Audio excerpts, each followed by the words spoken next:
Used to be a business based on pennies and wondering what the fantasy needs were of young boys across the country. But comic books are far from those days. Now an industry that last year saw almost $900 million in sales, close to $100 million in digital sales. And the industry's been rocked in recent weeks with such earth-shattering news as the Marvel character Thor is now going to be female. Fighting the good fight against supergiants DC and Marvel is a new digital publishing model seeking to make it easier for fans and creators to connect. So welcome into MidPoint. The Chief Development Officer for Farrago Comics, Matt Lieberman, joins us today. Matt, thanks so much for being here. You bet, Ed. Good to be with you. Matt, what's so unique about Farrago Comics and why is digital so important to this industry? Well, Farrago Comics is a new digital app we're going to be releasing just in a couple weeks that's going to be free comic books and graphic novels on a great app, beautiful to watch, that will give people a way to learn about the new characters and stories that they're going to love. And right now, you have a world that's dominated for really 70 years by 10 or 15 superheroes who are great, but that's all people are aware of. And we want to give people an easy way to wade in and learn about all the great stuff that's out there that otherwise they wouldn't know. I mean, imagine if all TV for the last 60 years was only about 15 characters in different costumes. That's what comic books has been about, and we want to crack it open. I only got about 2 minutes left here, so how do you make money at this if it's free?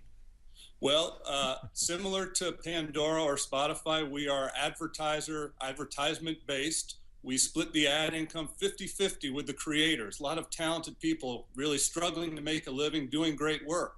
And so building a mass, broad fan base of folks who are going to love reading what we're putting out on the app, and who are going to love the full iPad page digital advertisement that we have going on. That's how we're going to make money. And it's just, there's an untapped broad reservoir of people who like this kind of stuff, but they're only aware of Superman, Batman, Spider-Man. There's a lot more, and we're going to help them find it. Comic industry become maybe a little too politically correct these days. Certainly, I mentioned that Thor is now a female. Captain America is now going to be African-American. They may kill off Iron Man. It almost seems as if it's, at this point, just very politically correct.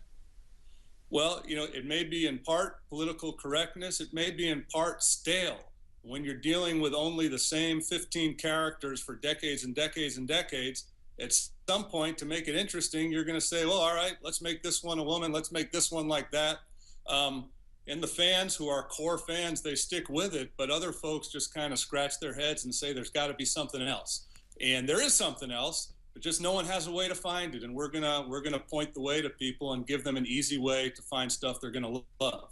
Fair to say we always talk about economics here and businesses here in America that are trying to make their way, but we look at the numbers that comics have. I mentioned $900 million.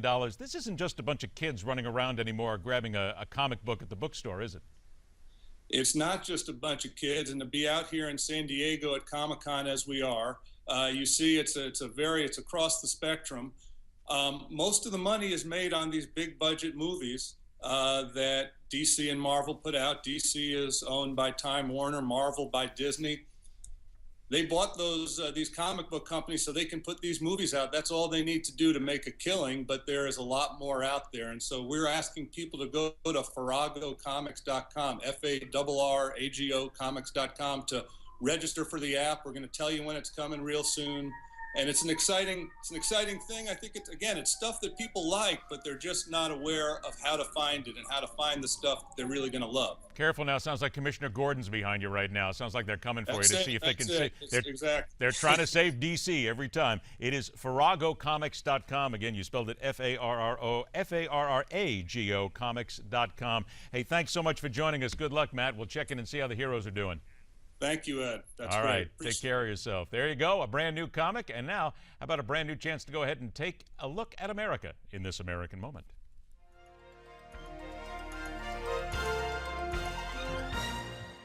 On September 15th, 1950, General of the Army and Commander-in-Chief of the United Nations Forces, Douglas MacArthur, launched a surprise amphibious attack against the Communist North Korean Army at the Bay of Incheon in South Korea.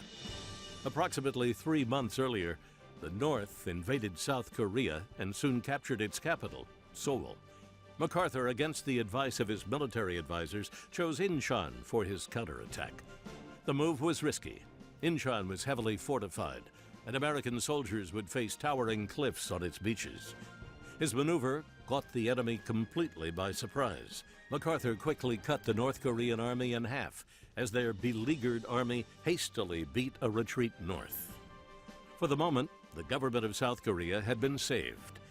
In an address to a joint session of Congress, General Douglas MacArthur uttered those famous words, "Old soldiers never die, they just fade away," and then added, "I now close my military career and just fade away."